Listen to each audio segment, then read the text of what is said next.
가정에 대한 개념이 국가별로 좀 차이가 납니다. 미국 같은 경우에는 나 그리고 와이프 또 자녀, 애완동물. 일본은 나와 와이프. 굉장히 심플합니다. 그런데 우리나라는 친할아버지, 친할머니, 외할아버지, 외할머니, 삼촌, 고모, 외삼촌, 이모, 매형, 동서, 누나, 동생, 그리고 나. 조금 복잡합니다. 우리는 가족주의 가치관이 굉장히 강한 민족이고 가정 중심의 관습이 아주 중요한 그런 나라. 그래서 나보다가는 가족이 더 중시되는 사회 속에서 삽니다. 심지어는 가족 위해서 내가 죽어야 그렇게 잘 살아갈 수 있는 모습까지 보이고 있습니다. 산업화 그리고 도시화로 1960년대 후반부터 핵가족 시대가 열리게 됐었고 또 최근에는 1인 가구가 굉장히 많아졌습니다만 우리는 여전히 가족의 가치를 소중하게 여기면서 살고 있습니다. 문제는 우리가 가지고 있던 이 전통적인 가족관, 이것이 자꾸 이제 좀 달라지기 시작했고 좀 사회 규범이 많이 무너지고 행복 이것도 무너지고 있는 것이 아닌가 싶다는 것. 그래서 에베소서 5장 강해 시간 때 가정 문제를 몇 주 동안 다뤘습니다만 지금은 가정의 위기 시대.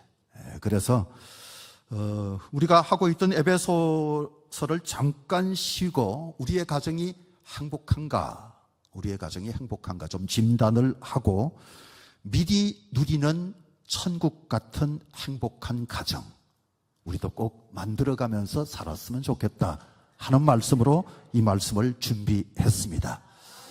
여러분의 가정은 행복하십니까? 라고 하는 질문을 던졌는데 여러분의 가정은 웃음꽃이 정말로 피는 행복한 가정인가?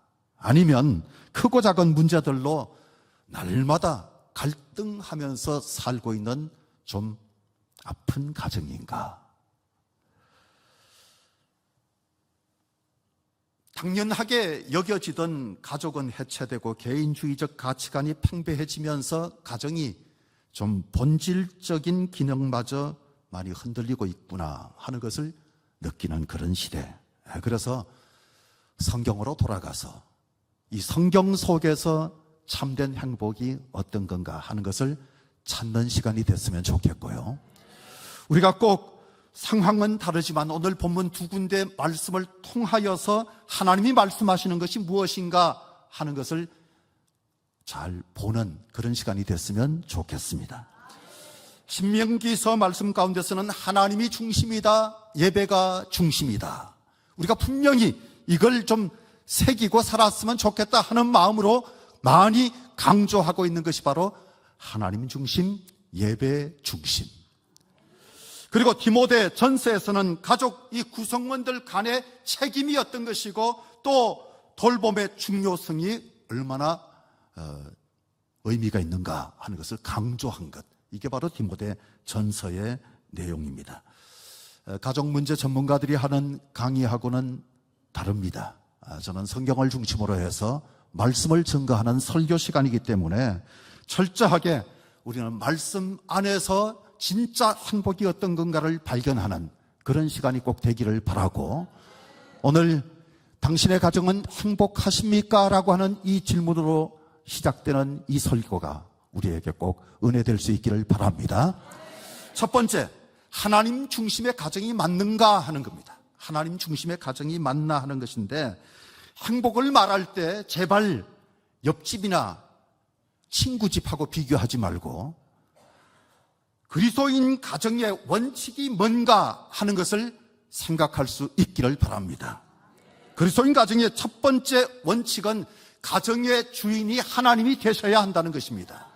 가정의 주인이 하나님 되셔야 되는데 이게 그냥 원칙이라고 하는 것은 쉽게 동의가 되지만 실제로 하나님이 가정의 주인이 되셔야 하는데 여러분의 가정의 바깥 주인은 남편이시고 안주인은 아내이시고, 그러면 하나님은 뭔지를 묻고 싶습니다. 혹시 하나님은 손님이시고 안팎으로 여러분들이 주인 행세를 하면서 살고 있는 것은 아니신지, 손님도 좀 푸대접 받고 계신 손님이시라면 계신데도 무시당하고, 계신데도 상위 대상으로 생각하지 아니하고, 우리끼리 하는 대화에 끼어들지 말아 주십시오. 우리의 회핵에 끼어들지 말아 주십시오. 은근히 왕따시키고 있는 것은 아닌지. 여러분, 정말로 가정에서 하나님의 임재를 의식하면서 지내십니까? 그렇다면 하나님의 자리를 분명히 만들어 드려야 합니다. 겉으로는 열심히 종교적 분위기를 잘 만들어내고, 그리고 심지어는 종교적 의식까지 지키는 가정일지라도 하나님이 주인이 아니시라면, 하나님 중심이 아니시라면 의미 없는 것입니다. 두 번째 원칙은 가정의 기초가 성경이어야 한다는 것입니다. 성경이 가정의 기초. 우리가 가훈을 잘 정해야 되는데 그렇게 생각하고, 또 가문이라고 하는 것이 너무나도 중요하기 때문에 가문이 어떤 식으로 지금까지 내려왔는지를 생각하면서 지내는 것 의미는 있지만, 또 우리가 살고 있는 사회 윤리도 굉장히 중요한 것들이지만 성경이 우리의 지침서가 되어야 되고 우리 삶의 기준이 되어야 합니다. 다시, 성경이 우리 삶의 지침이 되고 우리 삶의 중심이 되어야 합니다. 조금 나아졌어요. 하나님이 말씀이 내 곁에 있다는 게 행복이잖아요. 말씀이 능력이잖아요. 창조의 능력이고 부활의 능력이라고 한다면, 이 말씀이 우리 삶의 기초가 된다면 바람이 불어도 비가 와도 떼약빛이 뜨겁게 장렬할지라도 시원하게 살고 안전하게 살고 행복하게 살고 기분 좋게 살고 살만나게 살고, 아멘. 그게 바로 우리의 모습이 될 건데, 가정을 신앙 전수의 장소로 생각하지 않는다면 성경이 기초가 되지 않겠죠. 꼭 성경이 가정의 기초가 될 수 있기를 바랍니다. 세 번째 원칙은 가족 관계가 성경적이어야 합니다. 가족 관계가 성경적이라야 돼요. 무슨 소리냐면, 가족들의 관계는 그리스도께서 교회를 사랑하신 것처럼, 교회를 사랑해서 자기를 다 내어주신 그 모습처럼 서로 간에 뜨겁게 사랑하는 관계라면 성경적 관계. 아멘. 남편과 아내의 양방향 사랑이 빛나고, 그리고 부모는 자녀를 주의 교훈과 훈계로 양육하고, 자녀들은 부모에게 순종하는 그런 모습. 주님의 사랑이 윤활유가 되어서 서로 섬기고 사랑하는 보금자리가 되어야 한다는 것입니다. 그런데 날이 갈수록 가정이 붕괴가 되고 있어요. 이혼이나 별것 같은 외적 현상만 말하는 것이 아니라 이 가정의 기본적인 기능과 구성원 간의 관계가 무너지고 있다는 것입니다. 원인은 그 인간 때문이 아니고 죄 때문이에요. 우리 집에 있는 그 인간 때문이 아니라 바로 죄 때문인 것. 성경에 보면 아담과 하와 사이에 마귀가 개입하면서 가정이 무너지기 시작했습니다. 그래서 부부 사이에 마귀가 끼어들어서도 안 되고요, 다른 어떤 것도 누구도 가운데 끼어들어서는 안 되는 것. 여러분, 부모 모시기나 배우자, 가족들 문제로 힘든 사람이 참 많습니다. 부모를 모시지 말자고 하는 것도 아니고, 또 시댁이나 친정과 단절하라는 것도 아닌데, 중요한 것은 부부 사이가 우선이에요. 부부 사이가 중심이 돼야 되는 거예요. 부부 사이란 말 한마디로 희한하게 치열하게 싸우다가도 쉽게 문제가 풀리는, 뭐 별로 대화도 안 했어요. 별로 맛있는 것 사준 것도 아니에요. 그런데 말 한마디 때문에 그냥 풀고 사는 게 부부예요. 누구의 생각이 옳은가 치열하게 다퉈봤자 열만 나는 거예요. 뚜껑 열려서 자기만 손해예요. 에너지 소모되죠. 잘못하면 병나요. 병나. 여러분, 사소한 것 가지고 싸우는 부부들이 많은데 남들이 들으면 좀 유치한 거니까 빨리 화해하세요. 사실은 알고 보면 별것도 아닌데 너무 치열하게 싸워, 너무 오랫동안 싸워, 심지어 식음을 전폐하고 싸워요. 밤새도록 화를 내는 그런 사람들도 있어요. 애물단지, 왼수, 운운하지 말고 우리는 기본에 충실해야 돼요. 자녀가 중심인 가정도 있고 부모가 중심인 가정도 있습니다만 사실은 부부가 중심돼야 합니다. 그래야 그 가정이 잘 설 수 있는 거예요. 가정 해체의 원인을 보면 크게 두 가지인데, 하나는 관계적 요인입니다. 무엇보다 소통 부재로 쌓인 오해, 불신, 이게 바로 문제가 되는데, 교육학자 노만 라이트 교수가 건강한 가족에게는 건강한 의사소통이 필요하다, 그런 얘기를 했어요. 이 가치관이 다르거든요. 생활 방식도 다르거든요. 뿐만 아니라 자녀 양육 철학도 다를 수 있기 때문에 서로 간에 소통이 필요한 거예요. 대화가 필요한 거예요. 소통은 서로를 존중하는 거거든요. 얘기해봐야 별 소용없어. 내 방식대로 할 거야. 어느 순간부터 대화를 포기하고 자기 방식대로 양방향에서 그냥 쭉 나아가는 그런 사람들도 있습니다만, 잘못하면 그게 무시가 되는 것이고 또 그게 비난하고 경멸하고 상처를 주고받는 것이 될 수 있다는 사실. 여러분, 일단 대화는 하라고 하나님께서 우리에게 말할 수 있는 것을 선물로 주셨으니까 이게 얼마나 귀한 거예요. 그죠? 큰 선물이에요. 두 번째는 환경적 그리고 사회적 요인인데, 실업과 부채 그리고 저소득 등은 경제적 요인 때문에 아예 결혼 기피 현상이 심화되고 이혼이 급증하고 또 미디어 등의 영향으로 동성애가 확산되는 시대 속에 우리가 살아가고 있습니다. 또 알코올, 마약, 그리고 도박, 인터넷 등 중독 문제가 가정의 경제를 파탄시키고 또 뿐만 아니라 가족 관계를 단절시킵니다. 사회는 그야말로 급변하고 있습니다. 우리 생각보다 훨씬 더 빠르게 변화되고 있는 이 사회 환경, 이게 바로 전통적 가족 관계를 약화시키고 핵가족 시대를 뛰어넘어 1인 가구를 증가시키면서 이 가족 간의 응집력이 크게 떨어졌습니다. 심지어 이산 가족처럼 지내는 가족들이 많잖아요. 에베소서 5장 강의 때 나눈 오래된 우스갯소리 기억하실 거예요. 아들 집을 다니러 오신 시골 사는 노부부, 며칠 지내다 보니까 자기들이 천덕꾸러기 같아 하는 생각을 합니다.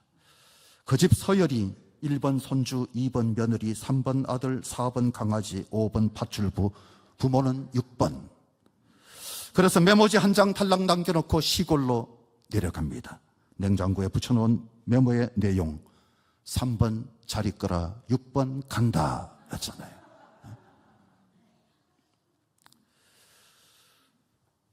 가정회복, 이 가족들끼리의 소통으로 되면 얼마나 좋겠습니까만 소통을 잘 해도 사실은 잘 안 돼요.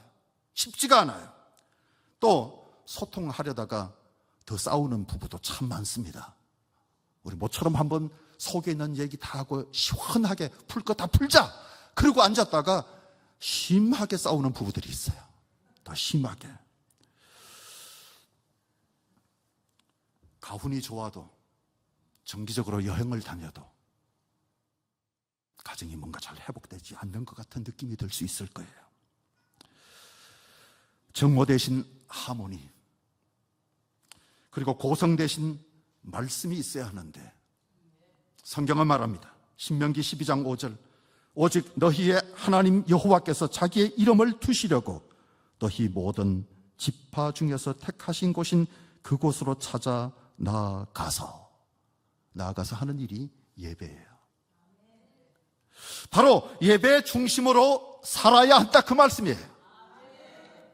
이 말씀이 가정 중심에 하나님이 계셔야 한다, 그걸 지금 말씀하고 있는 겁니다. 기억하십시오. 행복은 하나님으로부터 오는 겁니다. 여호수아 가나안 땅에 정착하고 난 다음에 오직 나와 내 집은 여호와를 섬기겠노라, 자신의 확고한 의지를 딱 보이는 거예요. 오직 나와 내 집은 하나님을 섬기겠다, 그걸 밝히고 난 이후에 그 가정이 모범적 가정이 되고 후대 이스라엘 신앙의 기반이 됐습니다.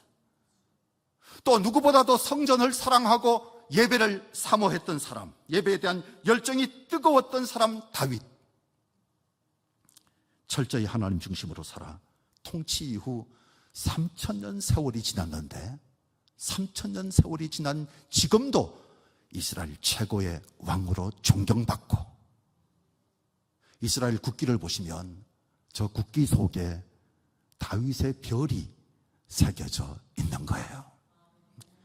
영롱하게 빛나는 별이 될 수 있었던 것, 철저하게 하나님 중심으로 살았기 때문이라는 사실을 잊지 마시기 바랍니다. 두 번째, 책임과 의무를 다하고 있나.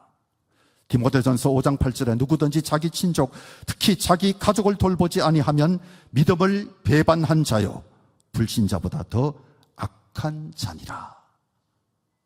여기 돌보라고 하는 말, 돌보라, 이 헬라어로 프로노에이라고 하는 단어인데 현재 능동태 직설법 3인칭 단수형이에요.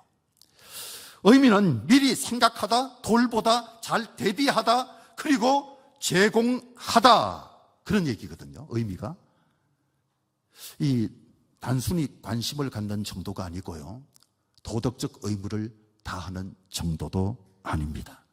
아주 실제적으로, 그리고 능동적으로 상대의 필요를 채워주는 거예요. 그리고 상대를 열심히 보호해 주는 것, 그 책임을 다하는 것, 그 책임을 다하는 것.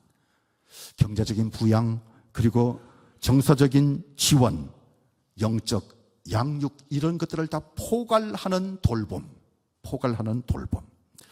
신명기 12장 7절에 거기 곧 너희의 하나님 여호와 앞에서 먹고 너희의 하나님 여호와께서 너희 손으로 수고한 일에 복 주심으로 말미암아 너희와 너희의 가족이 즐거워할지니라.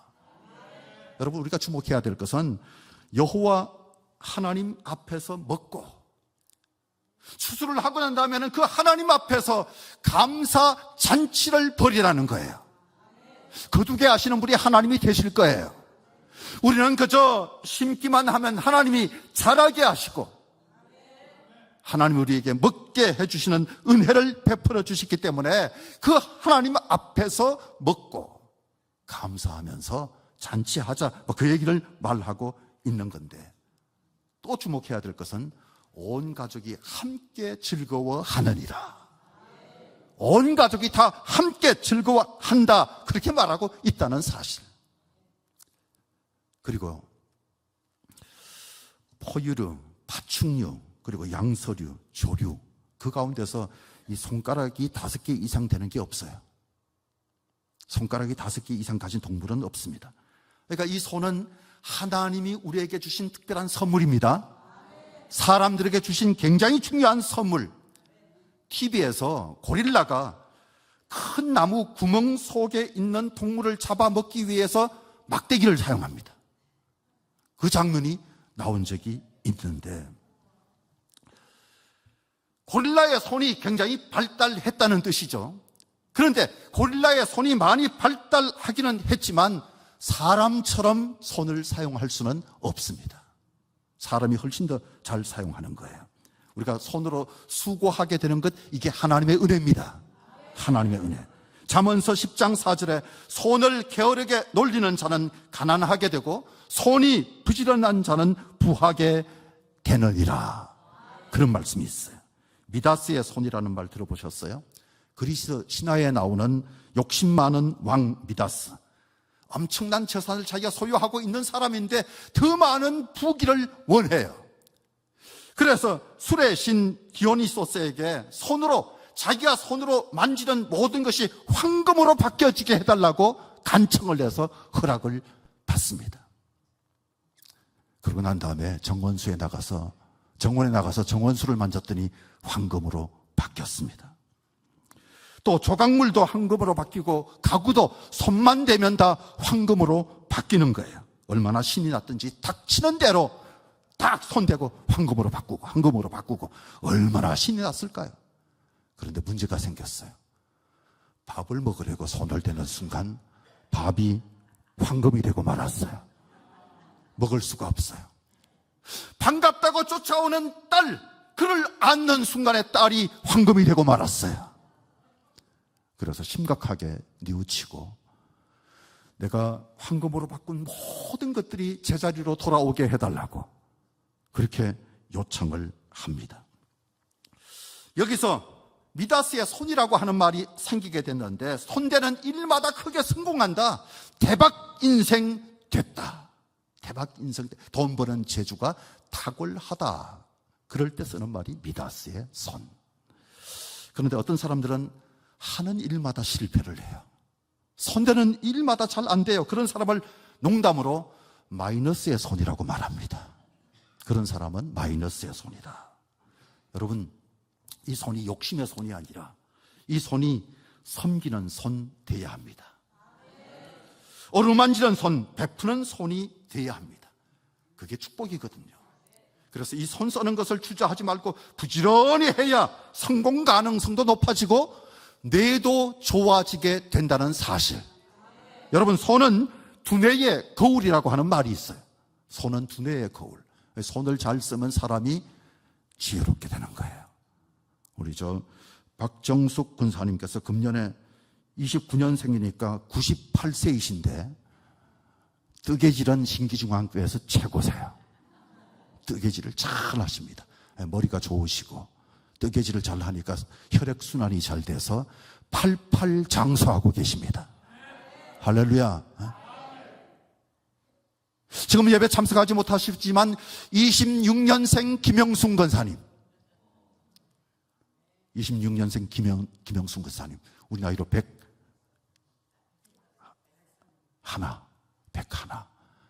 그런데 그 손으로 90대 초중반에 구약, 신약 모든 성경을 일본어로 다 쓰셨잖아요. 한글로 다 쓰셨잖아요. 그게 우리 계단 밑에 빛이 되어 있는 것 아닙니까? 그래서 지금도 정정하신 거예요. 손을 잘 쓰면 건강하게 되고, 손을 잘 쓰면 머리가 좋아지고, 손을 잘 쓰면 잘 살게 되는 거예요.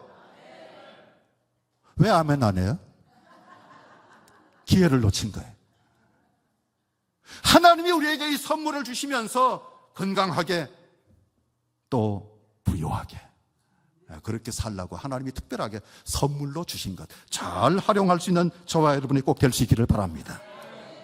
가정에서 남편이 하는 것 중에서 제일 미운 짓이 있는데 집에 들어오기만 하면 TV 앞에서 꼼짝도 하지 않고 그 자리에서 양말을 벗고 벗은 양말로 발가락 사이를 닦아내고,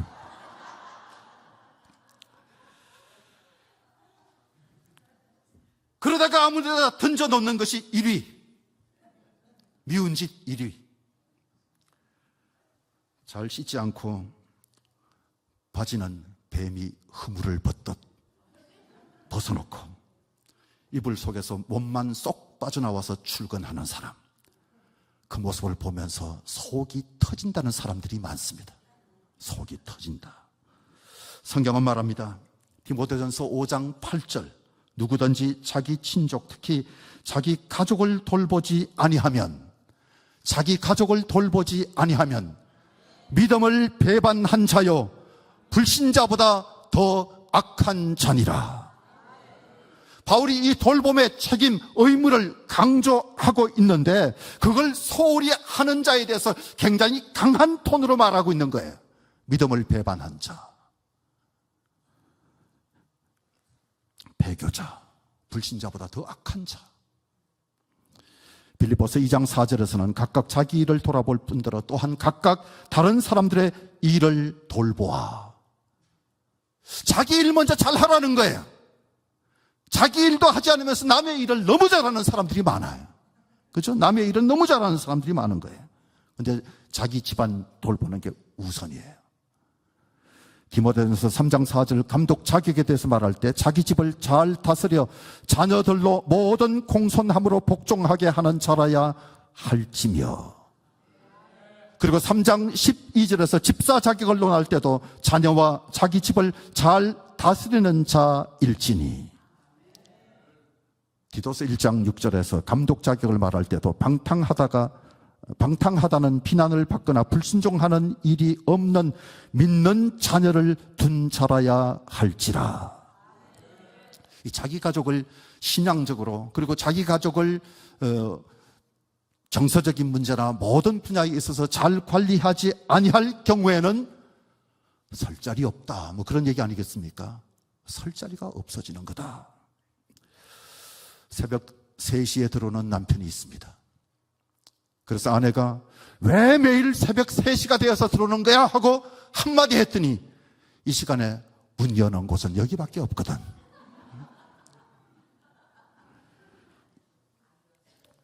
아내가 얼마나 속이 터질까요? 가정에 충실해야 합니다. 아빠, 아주 바빠서 아빠라고 한답니다. 믿거나 말거나. 아주 바빠서 아빠. 엄마는 마음이 썩어 들어가. 그래서 엄마, 엄청 썩어 들어가. 엄마. 바쁜 아빠들 많습니다. 그런데 요셉은 총리였어요. 애굽의 총리. 바쁜 사람이죠. 할 일이 너무 많습니다.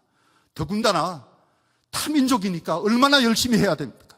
그럼에도 불구하고 기근이 왔을 때 고생하는 그 가족들을 다 불러들여서 그들을 돌보는 일을 하는 거예요.